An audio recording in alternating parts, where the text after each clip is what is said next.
because at every part of the history of belief and the formation of this Bible is in conjunction with a culture and a language and a people living at a specific time, at a specific place, and experiencing God in a specific way.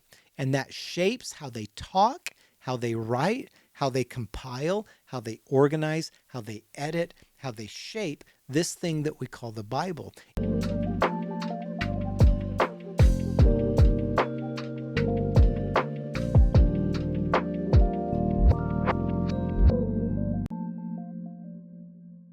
Hey everybody, welcome to another episode of Whiskey and the Writings. I'm your host, Joe, and this is a channel for the skeptic, the seeker, those who still believe, but maybe just not like they used to, a place where you can hear new thoughts and ideas and discussions about things that maybe you've always wondered about or you never knew to think about. And this is a place where we can sit through all of that. So I'm so glad that you're here today. And we've got an episode in store for you. But before we get into what we're going to be doing today, we're going to be introducing our whiskey. So as you know, again, another bottled and bond, right? It feels like that's all I've been having recently on the show. But I found this Heaven Hill. This is a Kentucky straight bourbon whiskey, bottled and bond, Heaven Hill. We've had this on the podcast. I'm not sure that we've actually had the bottled and bond on this podcast, but we are today. But we've had different variations of the Heaven Hill. And this is just one that I saw on the shelf. Again, if I see a bottled and bond, I typically pick it up. So if there's a bottled and bond that you've seen on your shelf, let me know about it, because I'll look for it and see if I can find it in my area and try it out on the show. But I've never had this. Again, a bottled and bond is a special kind of bourbon that you can get. It has certain properties to it that it has to adhere to in order for it to be called a bottled and bond. It has to be aged for a specific number of years. It has to be 100 proof or higher. It has to be out of a specific kind of barrel. So all of these things make up what's called bottled and bond. It's a certificate that you can get. And so some bourbon makers offer their take on it with their bourbon. And so again, this bourbon is 7 years old. So it's been aged for 7 years. It's 100 proof. So it's hitting all of these criteria to get the certification of bottled in bond. So that being said, we're going to go ahead and open this up. I've not had this yet, and we're going to pour just a little bit in here. Now, if you remember a video a little while back, I'm not sure when this one's releasing, but I tried a 100 proof. It's still sitting over on my shelf that I broke the top off of. You maybe saw that. Pretty funny.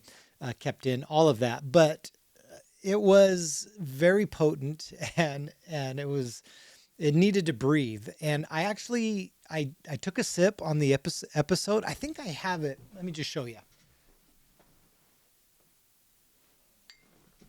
Ah, yes, here it is. This is Old Pepper Distillery. This is a bottled and bond as well. This bourbon, Kentucky straight bourbon, out of Kentucky. I tried this on one of my episodes, and it was so potent, like I couldn't get it down. It was crazy. So it sat on the table the entire episode. I didn't even take another sip of it. And then I let it sit for another probably 45 minutes after I was cleaning up, making the video. And then I started sipping it again, and it was super smooth and delicious. So that being said, I'll bring it back up. If you ever see Old Pepper and you want to try this bottled and bond, my recommendation is that you cut it with some water or put it in some ice, but definitely let it breathe. Let it sit for a good half hour, if not more, to let it just, well, the term there is to breathe. I felt that after I had done that, it tasted so much better. It went down a lot smoother than it did just straight out of the glass. So just a word to the wise there on Old Pepper. I'm not sure if Heaven Hill is going to have that same effect. So we're going to go ahead and try it and see what happens. Whatever you have in front of you, drink responsibly, pour your drink, and here we go. Cheers. I was super hesitant. Let's let it go down. Okay, already it's far more drinkable right out of the bottle. That's got good flavor. Definitely very caramel forward, smokiness. Dang, maybe vanilla. There's some vanilla in there. What does it say that it the notes are? I don't even know if it puts it on here, but that's okay. But way different than the old pepper, which I wonder if that's why it's in the name. It's just that peppery kind of like really got you. And you can see I broke the top like I was telling you about. But anyway, that's how I just took the broken cork and stuffed it in there. So, um, but already this Heaven Hill Bottled and Bond Kentucky Straight Bourbon is really good. So I'll probably be sipping on this the rest of this episode. Speaking of the episode, let's dive in. Cheers. Okay. Whew. Okay. I'm going to ask that you bear with me on this video. I'm going to take you on a thought process that I don't know that I know where I'm going with this, if that makes sense. It's a concept I have been sitting with for quite some time, and it's just been recently in my current set of study. So just a little background about me. Uh, my whole background is in biblical theology. That's what my master's is in. Theology is just what we think about God. And so it's the ability to take concepts about God and frame them and organize them to be able to like communicate what we may think about God. So this is kind of what this whole channel is about. It's a biblical theology channel. It's not a channel to debate and argue. I have no interest in making you believe what I believe. All I care to do is to share thoughts that I find very interesting as it comes to biblical discussion and how that relates to what we believe about God. And so these are just things that I'm bringing out into the world. This channel is just combining two things I love, which is sipping on some bourbon and talking theology. And so this is going to be one of those episodes where I'm going to share a thought process. I'm going to lead you down a pathway of thought to hopefully come to a preposition, an idea, and a hypothesis, maybe that of thought that I just wonder where this goes. And so this is a little bit of me just sharing. So I might be a little scattered in some of my thoughts in the way that I communicate. Hopefully not. I've got my iPad here to keep my notes, keep me hopefully going forward. But this might be a longer video. So I'll try to add chapters in based off of the segments I'm going to talk about. But I'm just going to wing it. I'm just going to go for it. And we're going to see where we land with it. So the whole premise, the whole idea here is that was Christianity actually ever unified? That's the title I was thinking of going with. Now that I think about it, I might not go with that title. Maybe I'll end with how Christian beliefs have evolved across history. Or maybe even how belief has evolved across history. Because today we're going to talk about belief. We're going to talk about what it means to believe something and how those beliefs get changed and shaped based off of the environment, circumstance, and culture that we find ourselves in. So sometimes what I hear in some Christian communities is that there is this fear that culture will infect the church and cause it harm. And the faith traditions I was a part of when I was younger really beat this down into our brains, is that culture's bad, stay away from it. And Christianity began to create a subculture that was oriented towards protecting believers from the big bad world out there. And we still see a lot of that happening today.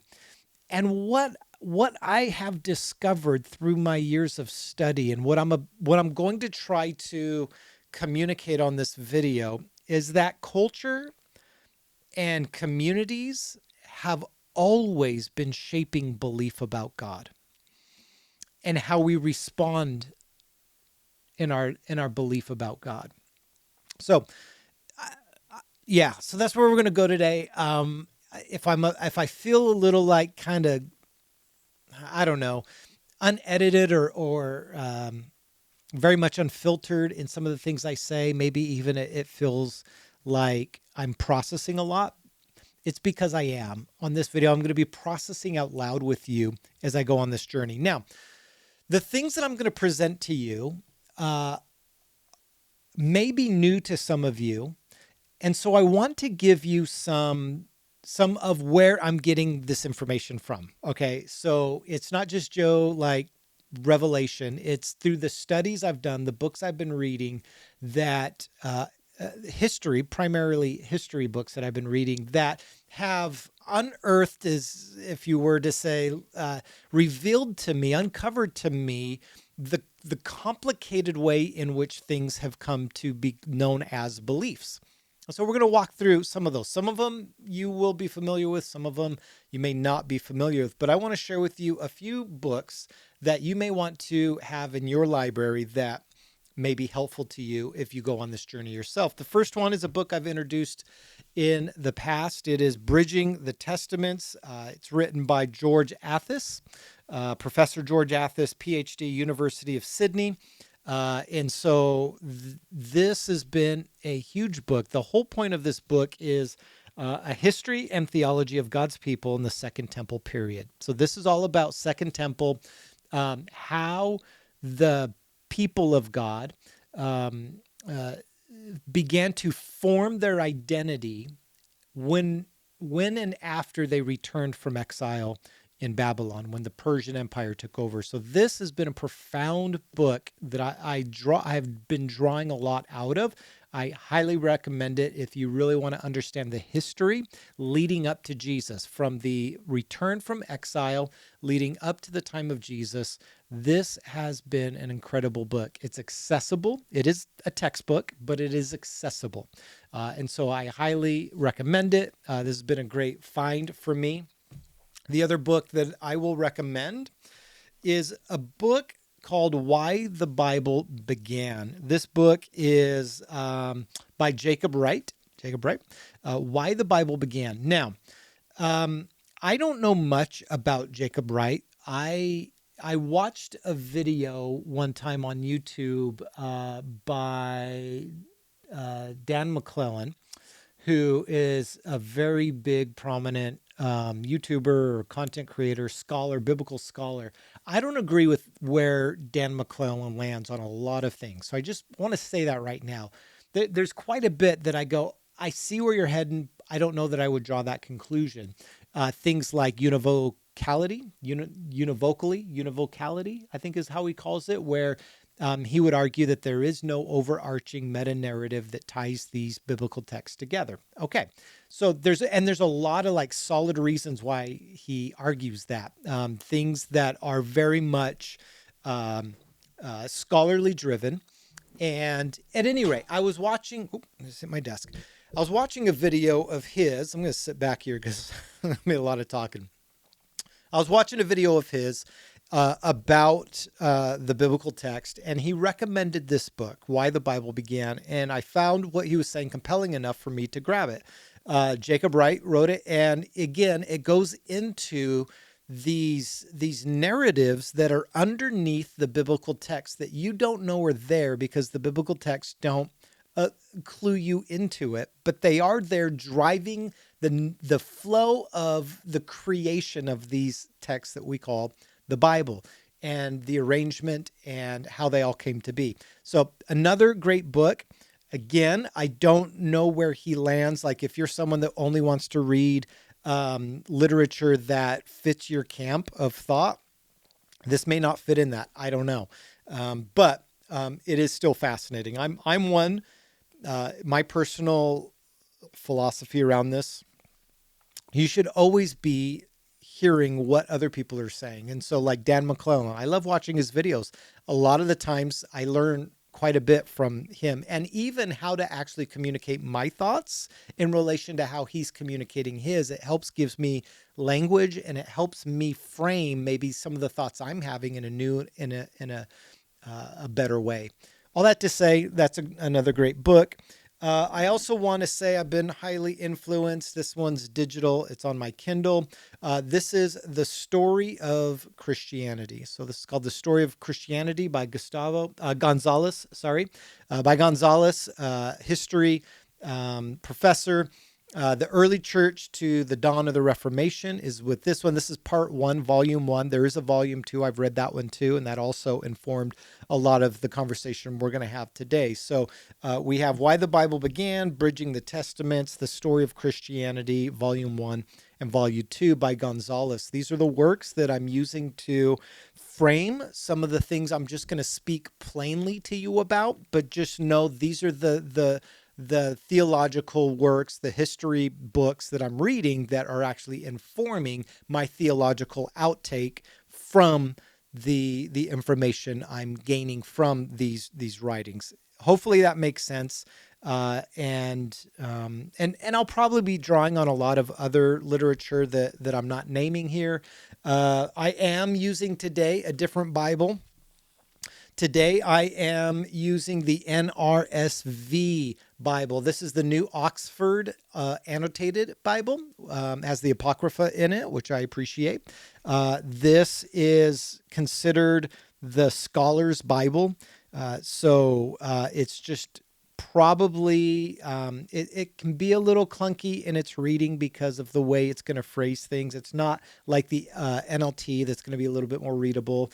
It's going to be kind of a very technically driven Bible. In my opinion, it is a far better translation than the ESV if you're trying to be accurate.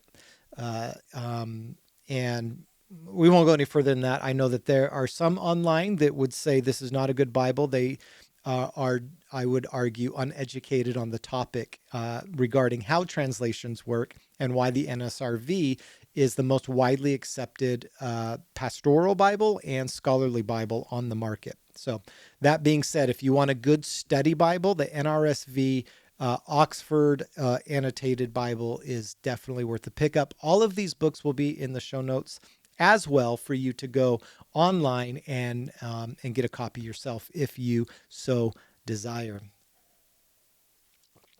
Okay, so a lot of preface to this conversation. I hope that you'll forgive me in my preparation. Maybe in the editing, I'll go back and cut some of this stuff. But when I want to look up a verse, I'm gonna flip to the verse instead of just having it bookmarked because there might be a lot of different places I want to jump to. So just your patience with me as maybe I'm fumbling through looking for the exact place I want to read out loud. Some of it I'll just quote without actually reading it out loud, trusting that if you want, you can go back and look it up yourself. And I'll also put my outline in the show notes for you. So you can look up these scripture verses on your own if you don't want to do it. I've never done that on a video. I'm going to do it on this one where I put the actual references to the things I'm talking about for your own investigation. So if that's helpful to you, I hope it is. And I hope that you take some time to go look through it. I do have two more qualifiers. Okay. This one and then one more after that. This qualifier is this. Once again, I just want to say, these are thoughts I'm having right now. And whenever I'm asked the question, Joe, what do you believe about something? I try to preface it depending on who I'm talking to. If it's a close personal friend, someone that knows me really well, I may not have to preface it like this. But for someone that doesn't know me, I usually preface it with a statement like this. This is what I think right now, or this is what I believe right now.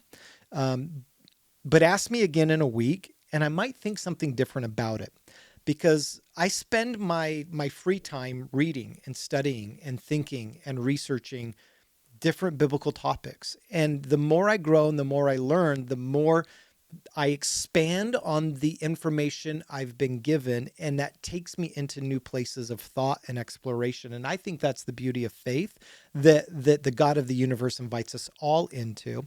And I think you'll see some of that in this video. So there's that. These are thoughts I'm having. Ask me again in a month and maybe I'll have a different video about it. All that to be said, this is where I'm at right now. And these are the things I'm thinking about. Secondly, I want to drive this home. And I was going to save this until the end to talk about it.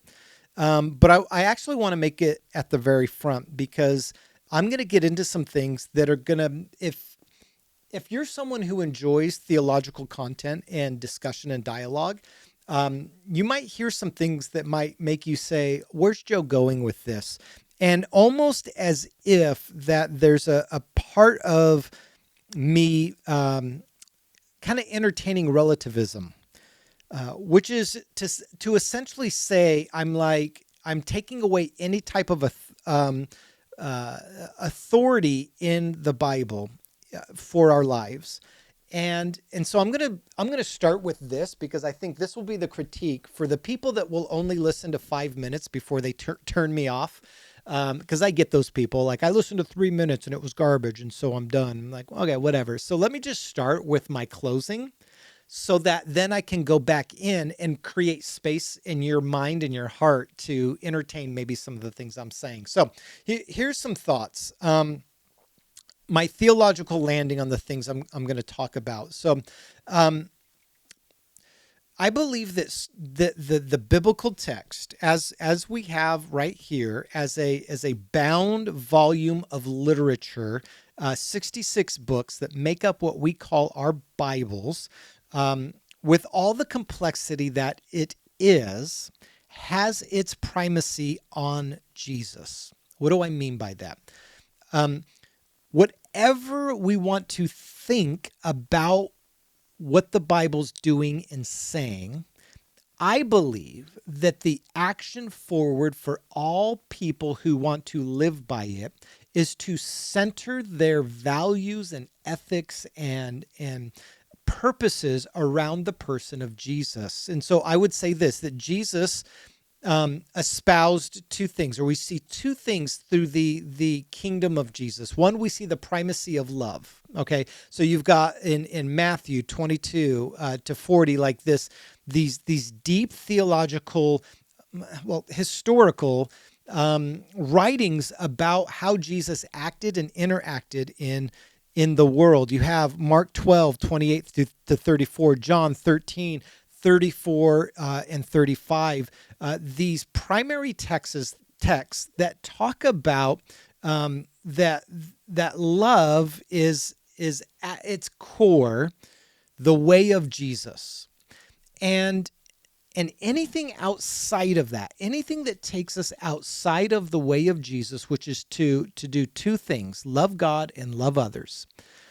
Anything that moves us outside of that ethic is a distortion of what God's up to in the world. No matter where you come out on your theological position, if you aren't exhibiting what would be called the fruit of the Spirit, right? Gentleness, patience, kindness, goodness, self-control, these outworkings of a person's life, if you don't have those, and I say this with all seriousness, if you claim to be a follower of Jesus and yet the outworking of your life does not resemble the fruit of the Spirit, you don't look like Jesus. No matter what you want to say about what you're fighting for, if it's not rooted in gentleness, kindness, self-control, like these elements, goodness, if it's not centered in that, you don't look like Jesus. So what I believe is not relativism, like anything goes and it's all, it's all okay and nothing really matters, and like this idea that well, let's just read it here. I have relativism. Let's define it here. The noun, the doctrine that knowledge, truth, and morality exist in relation to culture, society, and historical context and are not absolute. So what you may want to say about me is that like Joe, you're saying that there is no absolute truth, and that that all of this relates to, time and culture and history. I do want to say this. I I think it's a lot more complicated than simply just, are you a relativist or not?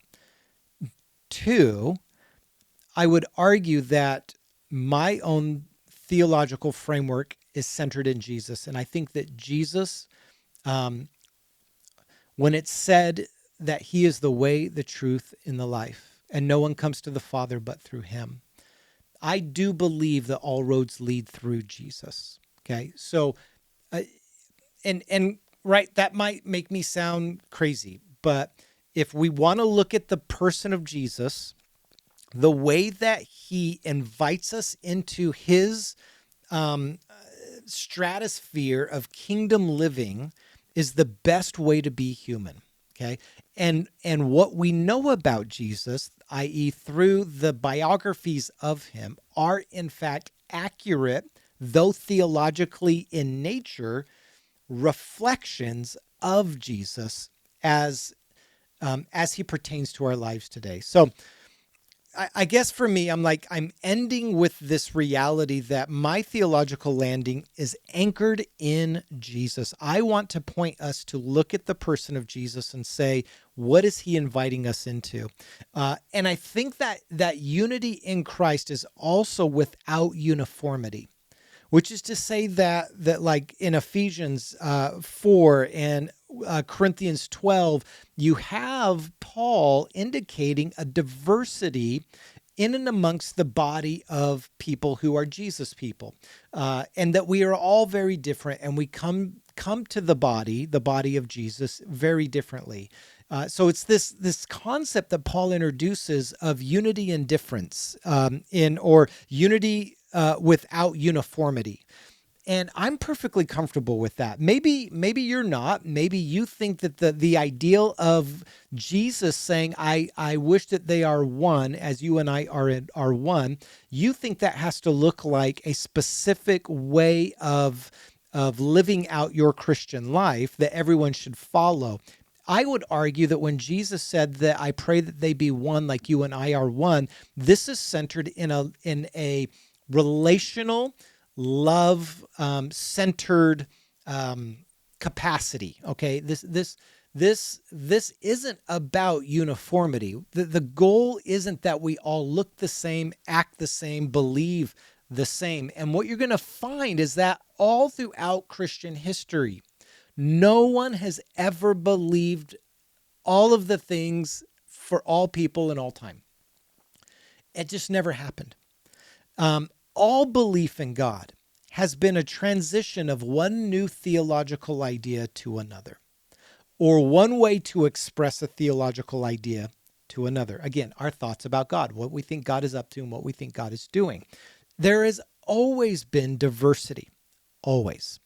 So there's never been a time in the life of Judaism or Christianity where there was a one unified way of thinking and seeing the world in relation to God. It has always been changing. It has always been evolving. And I want to walk you through some of those steps and have dialogue about them here on this video. So I start with my ending to say, whatever you're about to hear, know this. I'm not trying to say that relativism wins out. What I am trying to say is it's more complicated than you may think it is. And what does win out is the primacy of Jesus and what he's inviting us into. And so that's where I would land all of this if I was at the end of this video. But we're not at the end of this video. We're at the beginning of this video. And so I want to walk you through some timeline, some things that have happened in history that affirm the hypothesis that belief has never been static. It has always evolved. There's never been a time where this one belief was ruled by all people everywhere. This is what it was. There was always an evolution towards something new and something very, very different So what we see today would be something I would argue 1,000 years ago, people would go, what the heck are you guys doing?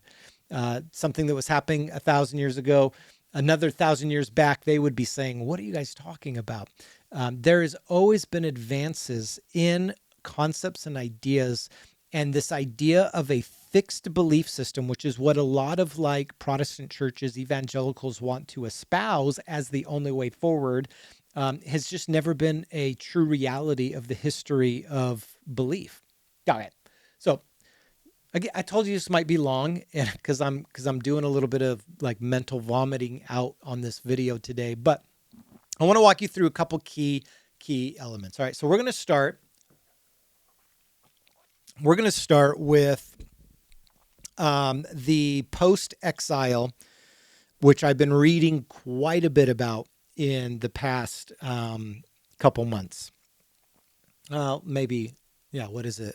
Yeah, so maybe 8 weeks or so.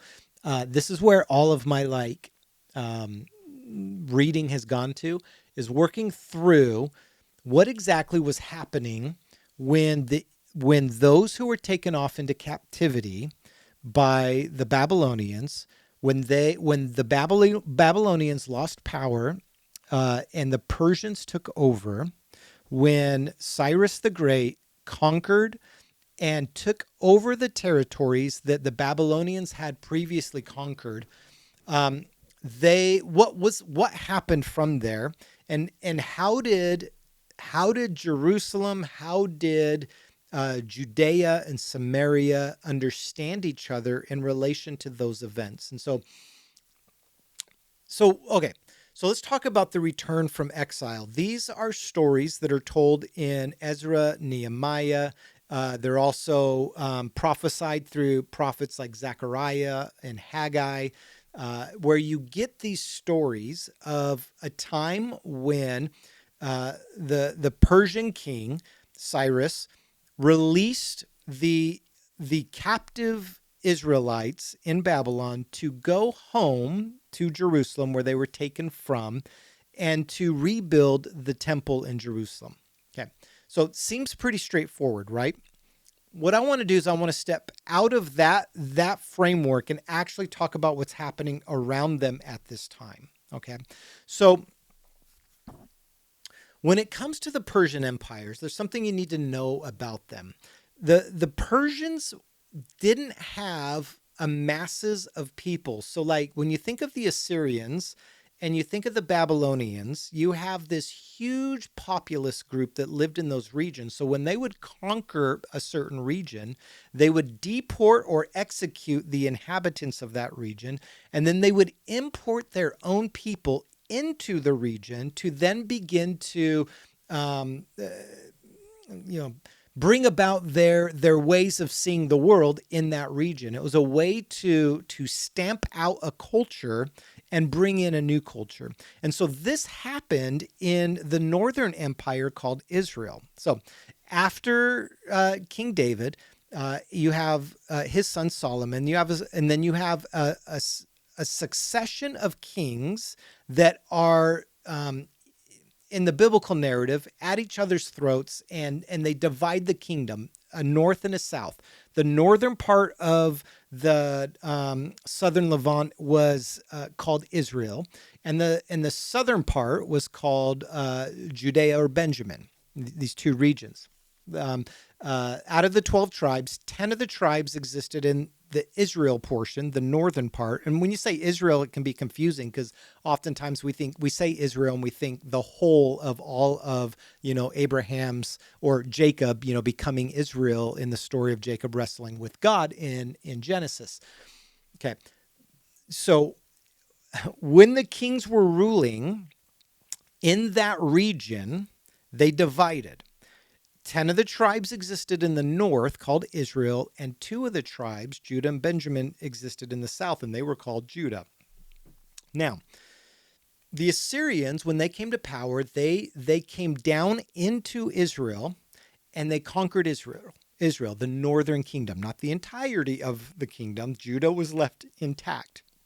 There was a deal that was brokered, so Assyria didn't enter into the southern part of the land. the portion of Judah. They left them there. So Assyria takes over. When Assyria exported the people out of that land and created like a diaspora, like this spreading out of people, and began to inhabit that land with the remnant of that didn't get exported, they renamed it Samaria.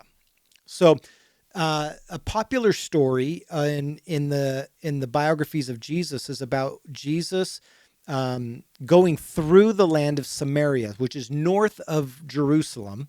And the disciples wanted to go around because there's like, Jews don't go through Samaria. There was a giant relational rift between Yahweh worshipers in the south, Judah, and Yahweh worshipers in the north of Samaria.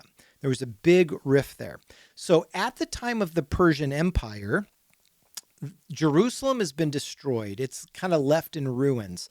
And Samaria becomes the new proper place of worship for Yahwehists, people who worship Yahweh. And so they build a temple on Mount Gerizim, and this becomes the hub, the central hub of that whole region for all Yahwehists in the region, because Jerusalem was left in shambles. Okay, it wasn't that people didn't live there, but it was a very small population. Most people moved up a little bit north from that region, moved up north into the area of Benjamin, and began to kind of coexist with the Sumerians, who were also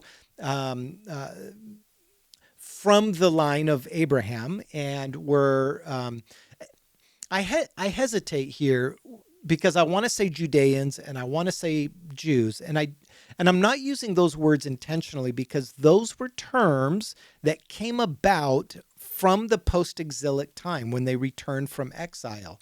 That's when they really became known as Jews or Judeans from the land of Judah, as Judah became the place of primacy, not the northern area of Samaria, Mount Gerizim. The southern area of Judah became the primary place of worship and identity for all Yahwehists, which then entitles them to the title of Judeans from Judah. Okay.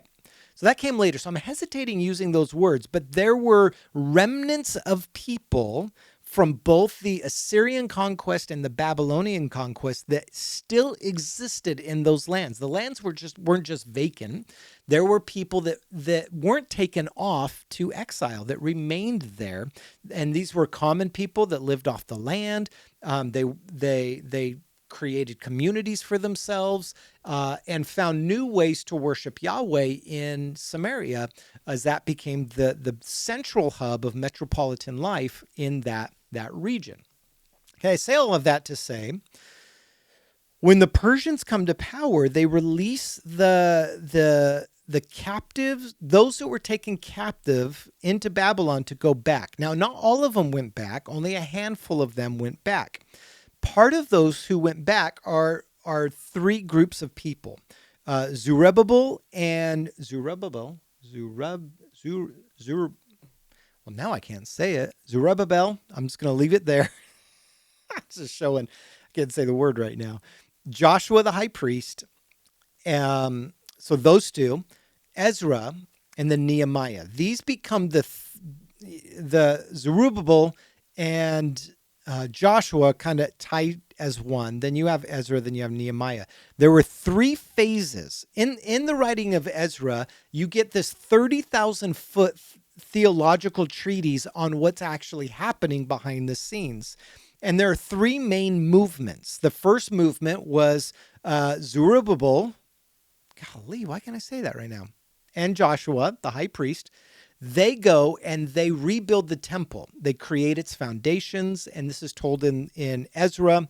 They rebuild Ezra 1-6, and they lay the foundations. That's in Ezra 3:10-13, and then in Ezra 6, the temple's completed. And so this is all in the writing of Ezra, and that was led through Zerubbabel and Joshua.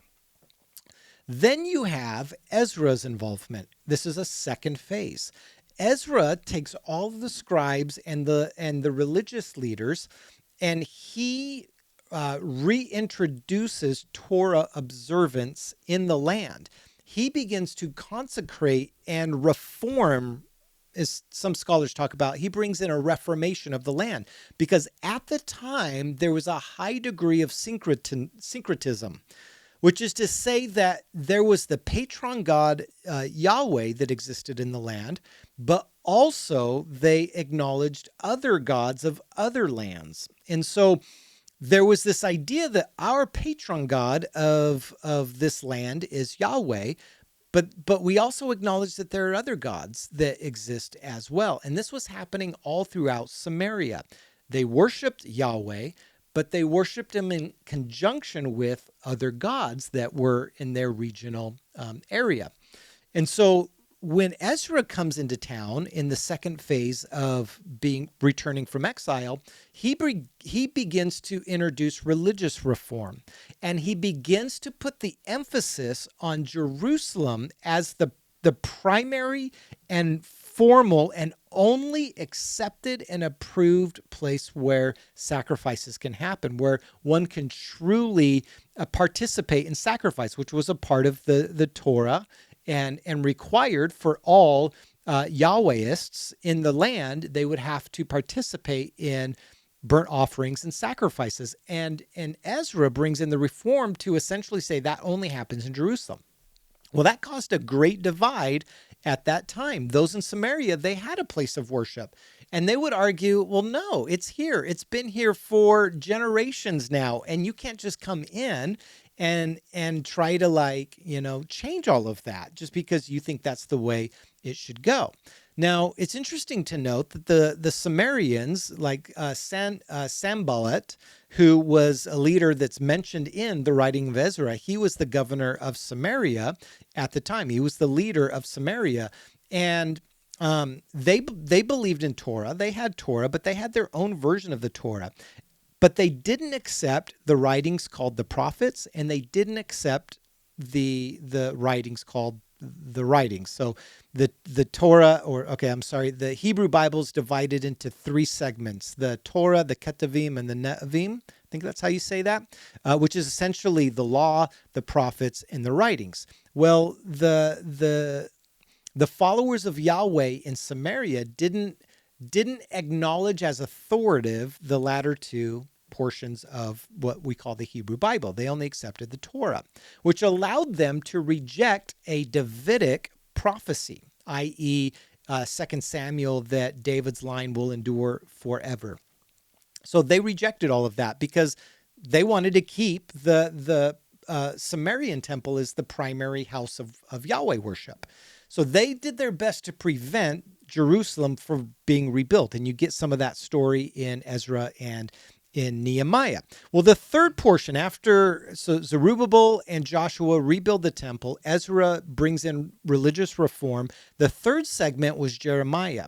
So Jeremiah had noticed that the walls around, or had heard a report that the walls around Jerusalem were still in ruin. And so he leads a building project to rebuild these walls to create a formal reintroduction as Jerusalem being the primary place where God dwells in his temple in Jerusalem, as the prophets foretold, as that's how they read their scriptures. So all of that to say, you have the return temple building, you have Torah as its central place in Jerusalem temple, and then you had boundary and reinforcements in Ezra 9 to 10 and in Nehemiah 13, 23 to 27.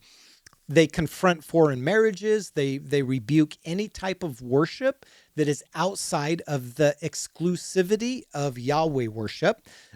So this is where you really start seeing Judaism move from a henotheistic worldview to a monotheistic worldview. Henotheistic is essentially you had regional deities that were accepted. You had your one true God. For Judeans, it would be Yahweh, and Sumerians, it would be Yahweh. That is our regional deity, but that is not at the exclusion of other regional deities existing at the same time. And so that's called henotheism. And most of Judaism at this time was, in fact, henotheism. All right, that is my alarm going off. I'm going to put some ice on my camera, and then I will return to make sure that my camera doesn't turn off because we're going a long time. So let me turn off this alarm. Okay, I'm back. So we're talking about henotheism and monotheism. So again, henotheism essentially saying that you have a regional deity, you have your one God for your region. And what you begin to see with the reform of Ezra is a move towards monotheism, the exclusivity of Yahweh as the one and only God, the one true El God. So you see this merging of beliefs that are happening at the same time. So you have all of this stuff happening in the background. You have the return, temple building, Torah centrality, boundary reinforcement, and then you have a resistance to that, Sanballat and his alternative power claim. So I bring all of this up to say this. The reality is that in Judaism, there was an evolution of views. There were Yahwehists that believed in Torah and that the centrality of sacrifice should happen at a temple because that's what Torah says, but that temple should be at Mount Gerizim because Jerusalem is gone and there was a vacancy, a void of authority, and thus they filled that void and they saw no reason to give that up just because the exiles had returned. You had the exiles returning that were insisting, because they actually did believe that the prophets were authoritative in that 2 Samuel writings, the writings of Kings, the Davidic lineage was authoritative, and that was established in Jerusalem. And so they felt it was their duty to actually reestablish Jerusalem as the primacy of sacrifice and temple adherence. So you have this difference. And what we have in the Bible, what we have here, Ezra, Nehemiah, Zechariah, Haggai, Malachi, are writings that are from the perspective of a Jerusalem-centered theology. And it wasn't always that way. That there were faithful Yahweh observers that were living in the land, even in this vacancy of Jerusalem primacy. They were doing their thing. And it took people like Ezra to stand up and go, no, this is what we think it should be. And that changed the trajectory of Judaism forever. It literally changed everything. From a point in time during the Ezra and Nehemiah construction program in Jerusalem, Sanballat was trying to create a pan-Israel existence, which means from the southern to the northern, we are all one people. And Ezra and Nehemiah said, we reject that because you are living as a henotheistic worldview. You have a syncretic way of existing that we reject, and we believe that the one true God of the universe, named Yahweh, is supreme God, and there are no other gods. And so they began to take a frame of thinking through the lens of Torah, and then subsequently the writings of the prophets, and then the subsequent writings called the writings, began to shape and form how they actually believe God is acting and interacting in the world. Okay, academic sources for that, you have obviously Why the Bible Began. That's a great one. Bridging the Testaments is another great one. All great resources to go deeper into those parts of those conversations. I want to move forward though. Okay, so you have the movement towards Jerusalem. So this is my part 2. I told you this was going to be long, so maybe you might have to take this video in chunks, but I feel like I got to get all of this out. I don't want to break it up into multiple videos, so I'm actually going to go pretty long on this. And so maybe jump out, jump in, jump out, jump in, look at my show notes. Again, I'll have all the verses and the different parts that you can study on your own to look up the things I'm saying on the video, to, double check me for accuracy. And that's fine if I'm wrong. But so section 2. So section 1 was we see a movement from one point of view to a new point of view that won out that debate of where sacrifice, where God's temple should exist, and what should be the centralized location for that. That became Jerusalem. So it makes sense when you get to Jesus. You have Jesus entering the scene, the time of the first century. So some centuries have passed. The Persians lost power. There was a period of time where the Greeks came in and conquered. Alexander the Great swept through the world. There was a brief moment where Israel had its own identity again after the Maccabean revolt. Then the Roman Empire comes in. They take over. You come to Jesus, and now it's Roman-occupied land and territory. And Israel, once again, is asking the question, who are we and who's in control here? Okay, so for all intents and purposes, it looks like the Roman Empire is winning here. But there were hopes and promises of a kingdom that would be established that would last forever, and that would be through the Davidic line, and that would be in Jerusalem. So it makes sense that the primary aspects of the biographies of Jesus are centered around land, location, Jerusalem, right, where Jesus is tried, his trial, his crucifixion, the passion narrative, the resurrection, all Jerusalem centered, right? Yes, his ministry happened in the peripheral of Jerusalem, but the sweeping grand moments happen in Jerusalem. So, and all of the biographies mention this and talk about this.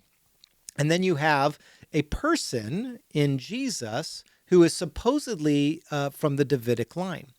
So what you have here is the biblical authors, the biography authors are doing theological histories. And I've mentioned this on videos in the past, that the writings, I think the writing of the whole Bible is all theological. Does it include history? Yes, but that history is through a theological lens. They write, when Ezra writes, he doesn't talk about all of the background noise that I was just telling you about in section 1. He leaves all of that out. That's because he's being intentional. He's being intentional. He's doing theological work, and it doesn't support his theological outcome by bringing up these people in these ways, in these situations that we were discussing. So the writing of the Bible is a theological work, in my estimation. Whenever it was written, however it was assembled, it was done so through a theological framework, the desire to understand who God is and what he is up to. And the biographies of Jesus are no different. They focus their efforts on two things: land and person. Jerusalem, Davidic line.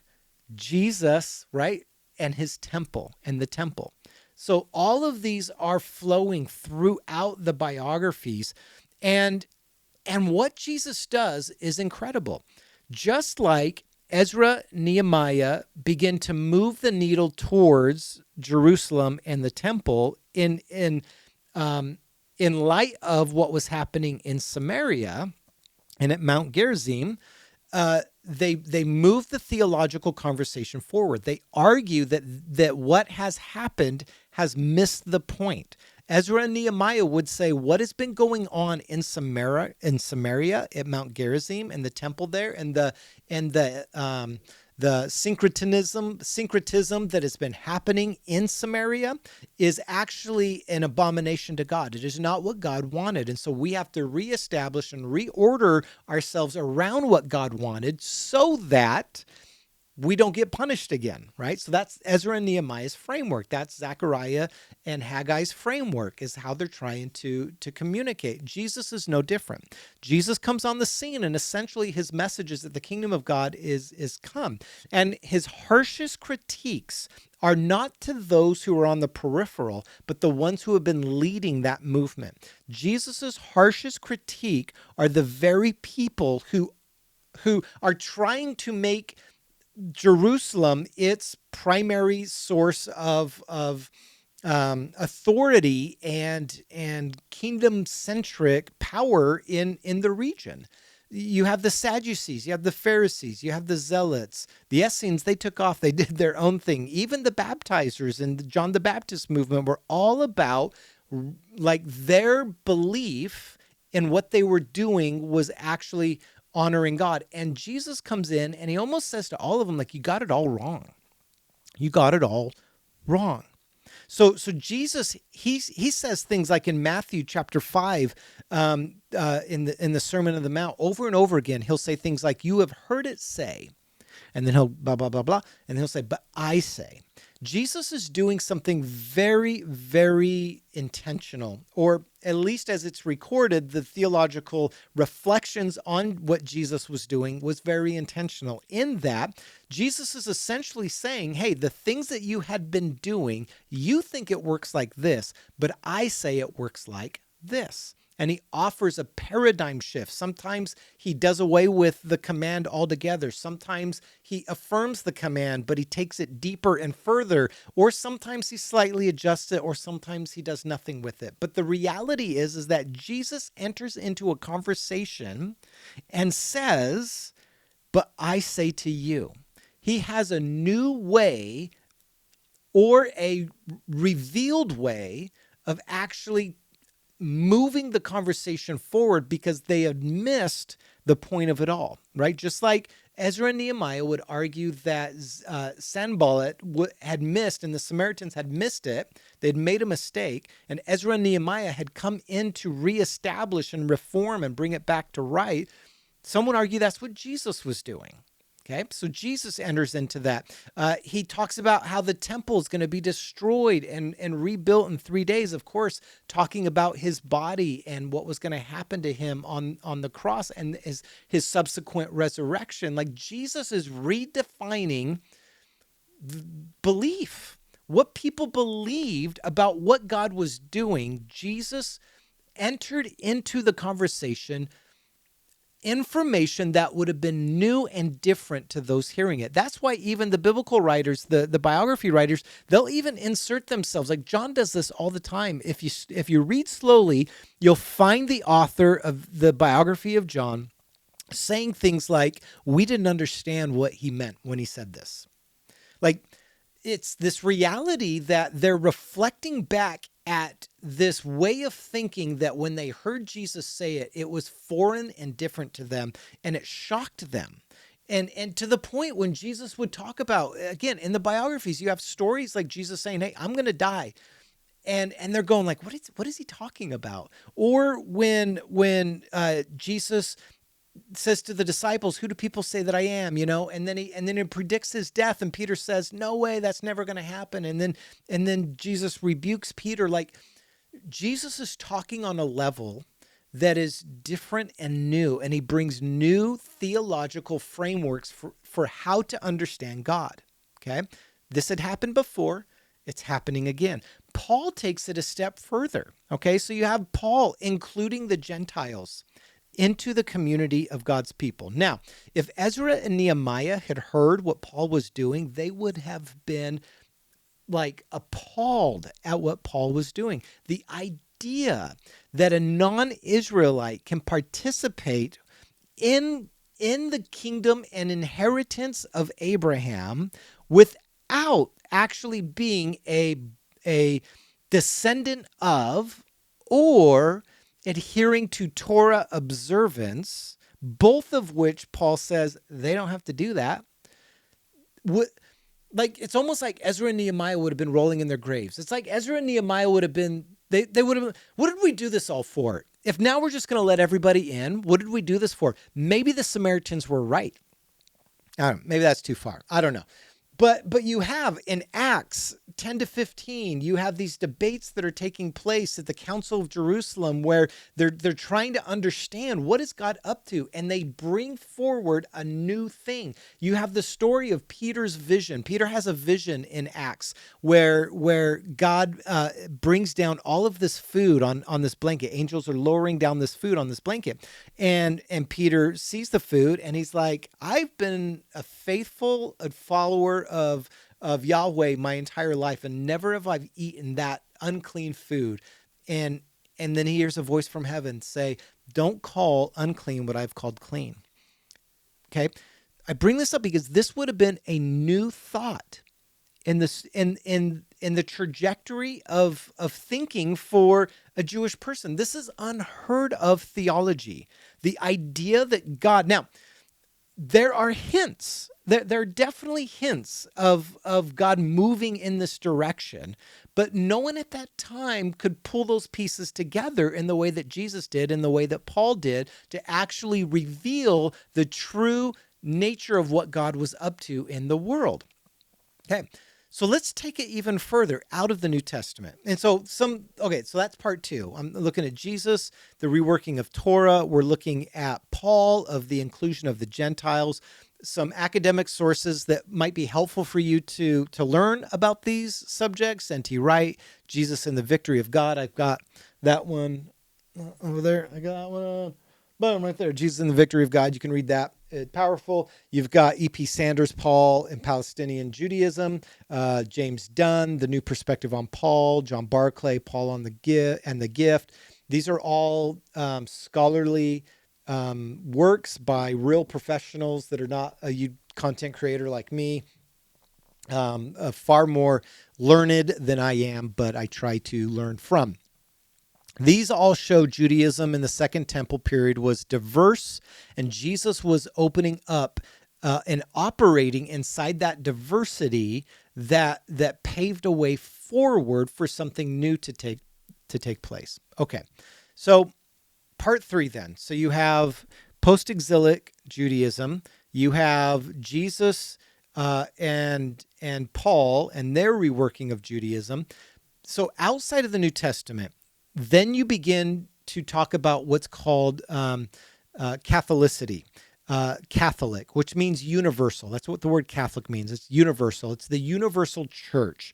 And what had happened is that as the spread of Christianity takes place, you have now all of a sudden different conversations that are happening due to influences that are happening around them. So there are streams of thought that have come from classic Greek philosophy circles that began to influence Christian thinking. And this was normal, and this happened everywhere, from Augustine to Basil to the Cappadocia Fathers. Like, all of them had streams of Greek philosophy beginning to help them create language and ideas around what they believed about Jesus. And so the debates that began to arise in the early universal church, before the divisions we'll get to in a second, these were conversations about who is Jesus? What is the substance and nature of Jesus? This is called Christology. This is a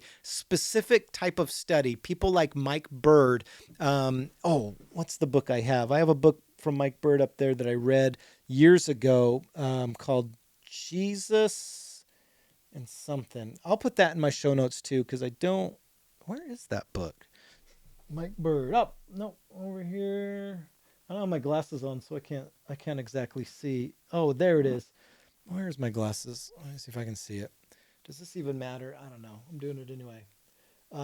Jesus Among the Gods is a great work by Mike Bird that talks about this idea of the wrestling between who we believe Jesus is in and amongst the Greek pantheon of thought that existed in the early, first 3 centuries of Christianity. Well, first 5 centuries of Christianity, we could say. So for 500 years, you had what's called the universal church. You had churches that were in Asia Minor, in Africa, in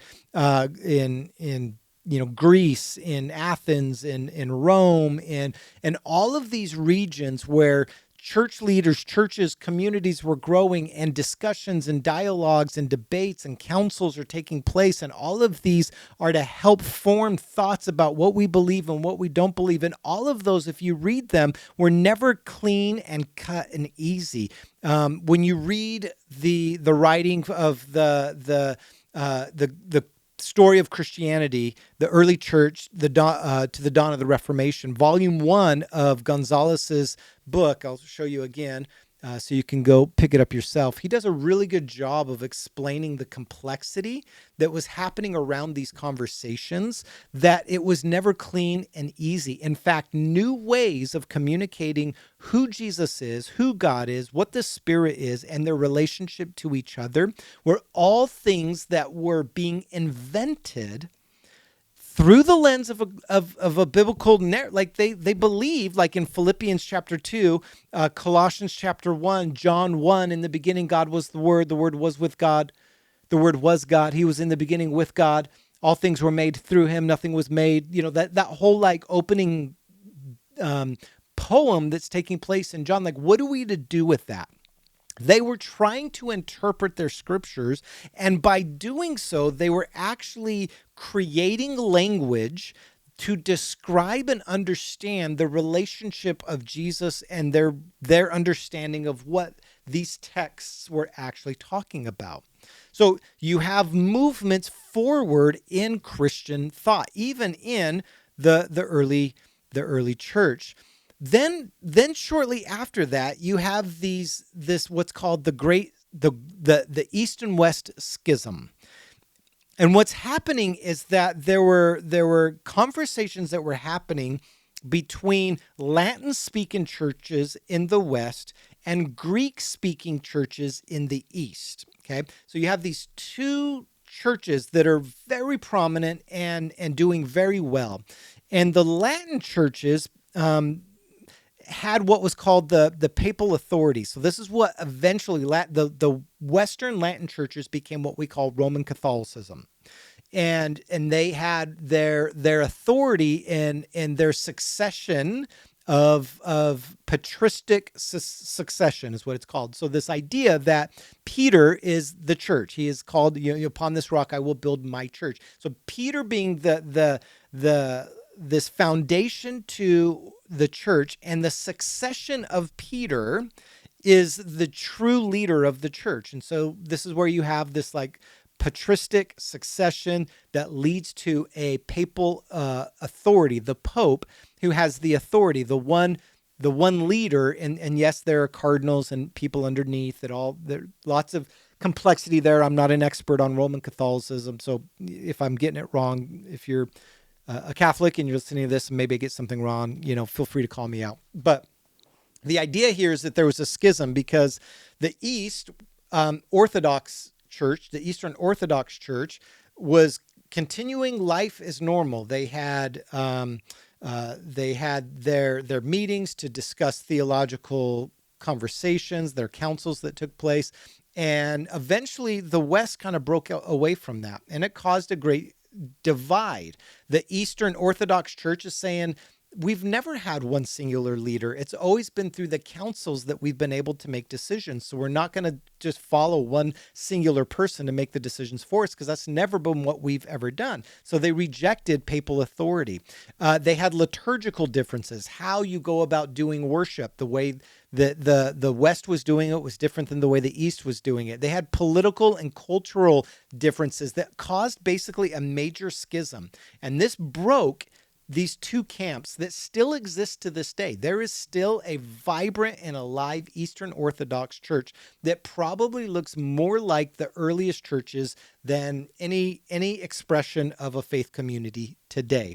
If you're truly trying to be a historical representation of churches in the second, third, and fourth century, the Eastern Orthodox Church make the claim, and they're probably more right than wrong, that they resemble the closest to that expression of faith. So, and there can be arguments to be made to whether or not one should, in fact, actually be like the first century church, and what that should look like and how that should operate. Lots of discussions. That's for another time. And the West had their way of expressing their faith, and both exist to this day. It's crazy. Both exist to this day. This divergent of thought, and both used the Bible to make their arguments as to why they're doing it their way. They had biblical support for the way that they were moving forward in their faith. Well, if you are a Protestant, you're probably more familiar with the Roman Catholic Church than you are Eastern Orthodoxy, and that's to your loss, because you should know about Eastern Orthodoxy. And if you want a good book recommendation on that one, where is that one at? I have a good one back here I can find. Oh, I can get my glasses again. Okay. If you're wanting to learn more about Eastern Orthodoxy, I picked this one up, oh gosh, maybe a year or two ago. I can't remember. Oh, here it is. I'm just going to grab it. Okay. All right, if I hit mine. So this is called A Basic Guide to Eastern Orthodox Theology by Eve Tibbs. This is just a great entry level if you're wanting to learn about what it is, what are the distinctives of the Eastern Orthodox faith. This is a great place to check out. It's a great book, so I'll put that in the show notes too. You should check that out. Eve Tibbs, A Basic Guide to Eastern Orthodox Theology, so belief and practice. But if you're Protestant, you're probably more familiar with the Roman Catholic Church, because there was an event that took place in the 1300s, this historical event that we call the Reformation. The primary elements to this are Luther's 95 Thesis. Luther wrote The Babylonian Captivity of the Church, which is a reflection on Roman Catholicism. Calvin wrote The Institutes of Christian Religion. You have these concepts. So Luther steps up into the scene and begins to critique the way that he sees the Roman Catholic Church operating the church. Now, there are some very, very valid things that are abuses of power that I think the Roman Catholic Church has in fact acknowledged and worked through. Things like the cells of indulgences, which is essentially what was happening was that the Roman Catholic Church was trying to do some building fundraising. And what they would do is they would go around and they would say, hey, if you donate this much money to this building fund, like the St. Peter's Basilica, if you donate this much money to it, we will forgive your sins. So the cell of indulgence is what that became. And Luther took a big rub against that. He's like, hold on. So you don't do forgiveness through a building fund. Okay, so he had critiques. And again, I think, to be fair, the Roman Catholic Church has acknowledged that and as like, yeah, that's not a good thing. But there were other divergences in Luther's point of view. There was a meeting that was arranged in the city of Marburg. It was with Luther and Zwingli, who was the leader of the Reformation in Sweden, Luther being in Germany.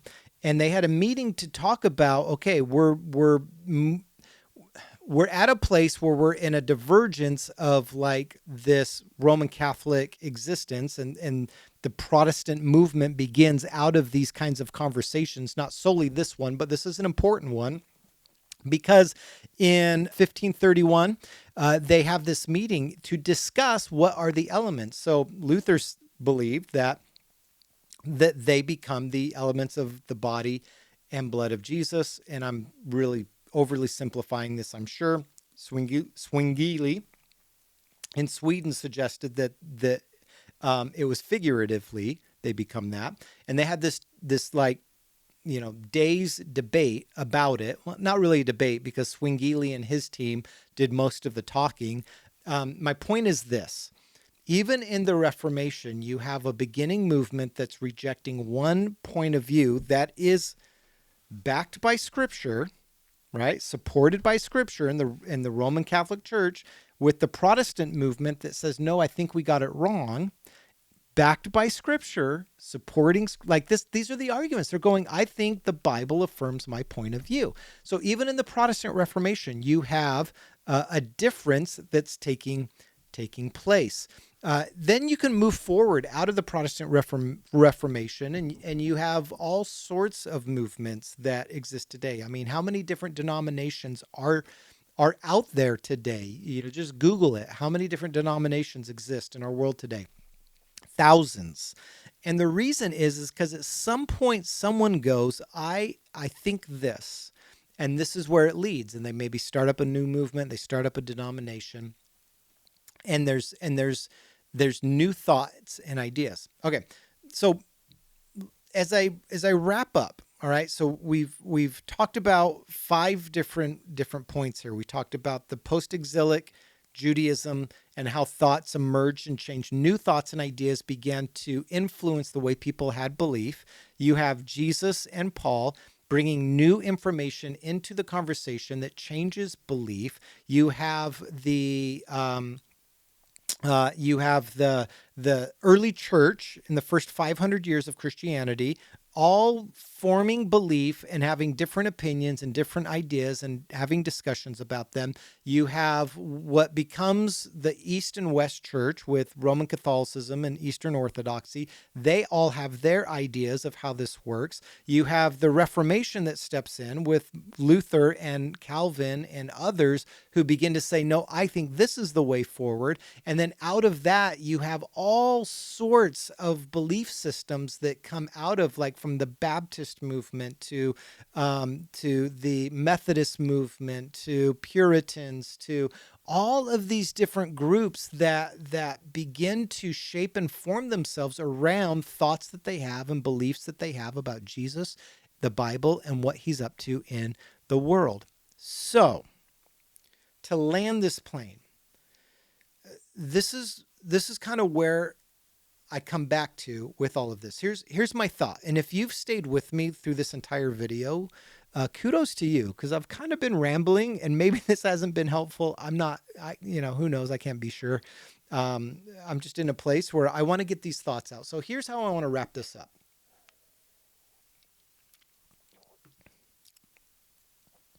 If you want to argue that our theology about God, our thoughts about God, our belief systems stopped at the end of this book, let's just say Revelation. Let's just pretend it's one book. It's not one book. It's a library of books. But all that being said, when did these people, let's just pick on my movement for a second, because I believe I'm reformed, although I might not be reformed in the way that some people think I should be. I do believe I'm Protestant, although probably not enough. Here's the thought. It's like sometimes what we want to be authoritative is a wider net than you think. For instance, many of the things that most evangelicals will argue for today aren't actually scriptural as much as they are someone's opinion about scripture. So for instance, in the West, Western churches, Protestant Western churches, owe a great deal of their theology to a guy named Augustine. And this was a dude that lived at a particular time in history that he wrote volumes of literature about his thoughts about God in relation to the experiences he was having. So one of his most prominent works are The City of God. And in the City of God, he's trying to reconcile what does it look like to be the church when the Roman Empire is falling. Because up until that point, the Roman Empire was the church. It was the embodiment of God's kingdom on earth through the emperors that were Christian. This is how they thought. That's not new information. That's just how they thought. So when the Roman Empire begins to fall and the emperors the Caesars cease to exist, what does that mean for the church? So Augustine is watching the fall of the Roman Empire, and he's writing his theological treatise in reflection of what the church looks like in light of that. Okay? He is being influenced, his theological point of view is being influenced by the surroundings that he is experiencing. Luther's theological point of view were because of the experiences he was experiencing, because he saw the sale of indulgences, because he had this great deal of like guilt and shame, because he was afraid that he wasn't going to confession a lot, and this is where he like justified by faith becomes a primary doctrine, because he's going, this can't be right, because what if I don't get the right sin forgiven? Will I then spend forever apart from God? Like, all of these things influence the way that we see the world. And here's my argument, like my big roundabout argument. If we've got to stop saying or believing that belief was always fixed and that it was always certain. And we've got to stop saying things like, we can't let the culture influence us. Because at every part of the history of belief and the formation of this Bible is in conjunction with a culture and a language and a people living at a specific time, at a specific place, and experiencing God in a specific way. And that shapes how they talk, how they write, how they compile, how they organize, how they edit, how they shape this thing that we call the Bible. And since then, God has continued to speak through this text into real human beings like he has always done, which has caused people to wrestle, to question, to dialogue, to engage in all sorts of expressions of faith in order to find a pathway forward to God. So, I'm not a relativist. It might sound like I am. I do believe that the path forward is through Jesus. But I also think that Jesus gives us a spirit by which God continues to operate and provide wisdom in light of the cultural experiences that have shaped us and the information biblically that we read. Both of those things go together, and they have deeply shaped all aspects of belief from the very beginning, and they will continue to do so until Jesus' return. The one thing that we must do going forward is to continue to align ourselves, and this is my challenge, this is what I would say my belief is, that we should continue to align ourselves to the centrality of Jesus.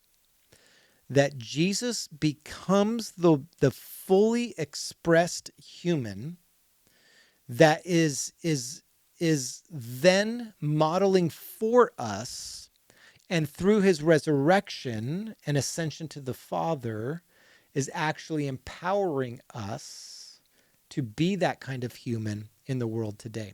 So whatever theological idea and concept I'm wrestling with, I always do my best to go, how does this fit with the ethic in the kingdom of Jesus? Does this operate out of a love-centered desire, or is it based out of fear? Am I exhibiting the fruits of the Spirit by my expression of faith and theological point of view?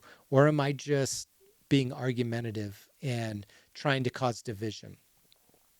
So, I think that's all my thoughts on that. Dang. Yeah. So whatever you're at, if you even made it to the end of this video, kudos to you. This is just a rant and ramble by yours truly, Joe. This has been Whiskey and the Writings, and I want to thank you so much for joining me today on this episode. It's a very long episode. And if you found this valuable, helpful, interesting, intriguing, like, subscribe if you're so kind, leave a comment, let me know what you think, and also share it with someone, pass it along, get the word out. I'm just a dude wanting to talk, and I'm glad that you've listened. Cheers. We'll see you next time.